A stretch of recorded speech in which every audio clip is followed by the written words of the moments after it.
అరే రాజు, ఏంటా కంగారు? అరే ఆంటీ, మీరెప్పుడు వచ్చారు? ఇందాకే వచ్చాను. అమ్మేదా ఆంటీ? అమ్మ సరుకులు తీసుకురావడానికి బజార్కి వెళ్ళింది. నీ గురించి అడిగితే క్రికెట్ ఆడుకోవడానికి గ్రౌండ్కి వెళ్ళావని చెప్పింది. అవునంటీ, మా ఫ్రెండ్స్ అందరం కలిసి క్రికెట్ ఆడాము. మా టీమే గెలిచింది. మా టీంకు నేనే కెప్టెన్ను. Very good. ఎందుకు అలా ఆయాసపడుతున్నావు? గెలిచిన విషయం అమ్మకు చెప్దామని గ్రౌండ్ నుంచి పరిగెత్తుకొచ్చా. అందుకే ఆయాసం అనిపిస్తుంది. పరిగెత్తినప్పుడు మనకు ఎందుకలా ఆయాసం అనిపిస్తుంది?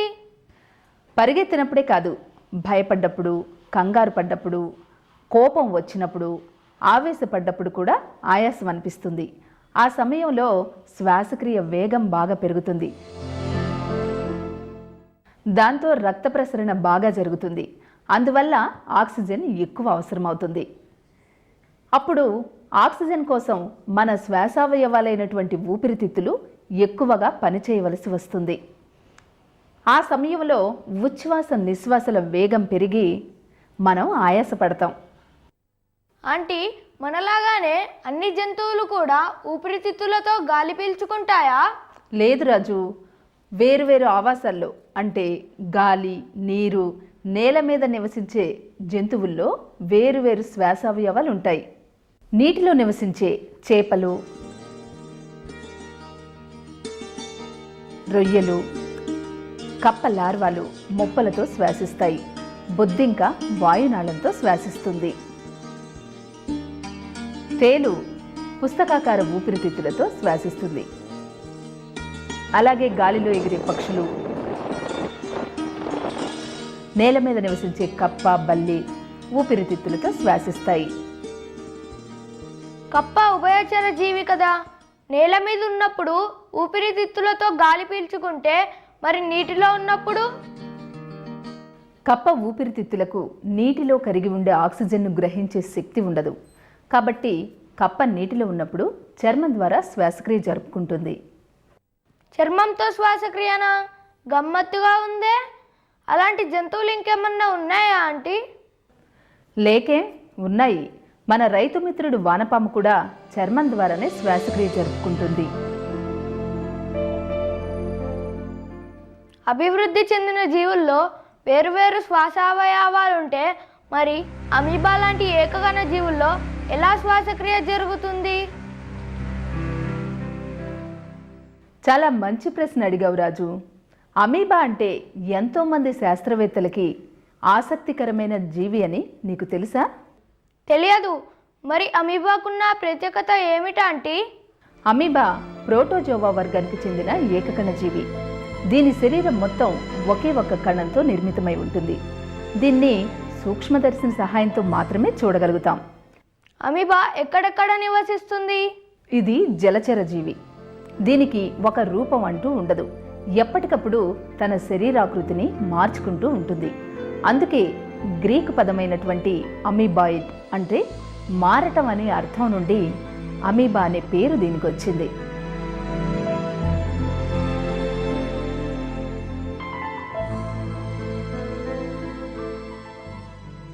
అమీబాకి ఆ పేరు అలా వచ్చిందా? భలేగా ఉంది. ఇంకా జీవికున్న ప్రత్యేకత ఏమిటా ఆంటీ? అమీబా ఏకకణ జీవి అయినా తనకున్న ఒకే ఒక కణంతో అభివృద్ధి చెందిన జీవుల్లాగే అన్ని జీవక్రియలు జరుపుకోగలదు.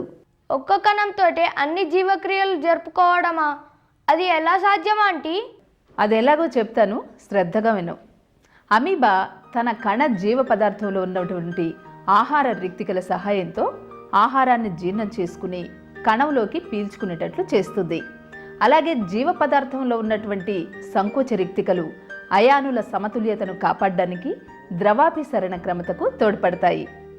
అమీబాలోని మిథ్యాపాదాలు చలించడానికి, ఆహారాన్ని పట్టుకోవడానికి సహాయపడతాయి. అమీబాలో తయారైన విసర్జక పదార్థాలు జీవ పదార్థం కంటే చాలా బరువుగా ఉండడం చేత కణ త్వచం దగ్గరకు చేరి బయటకు విసర్జింపబడుతుంది. ఈ విధంగా మల విసర్జనకు శరీర ఉపరితలం ఉపయోగపడుతుంది. అనుకూల పరిస్థితుల్లో ద్విధా విచ్ఛితి ద్వారా ప్రత్యుత్పత్తి జరుపుకుంటుంది.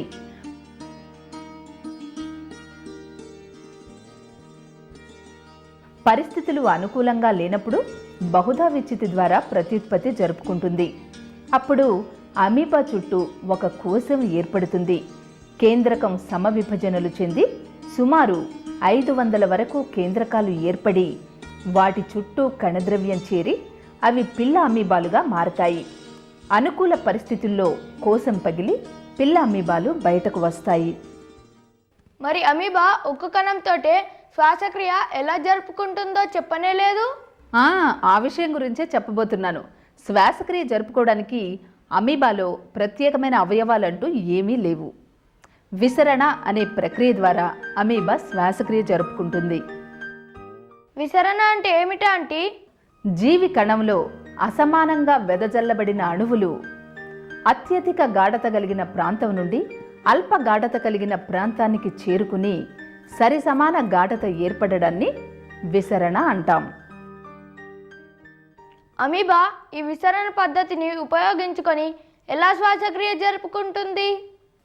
ఎలాగంటే అమీబాలో వాయు సహిత శ్వాసక్రియ జరుగుతుంది. అంటే ఆక్సిజన్ సమక్షంలో శ్వాసక్రియ జరగడం అన్నమాట.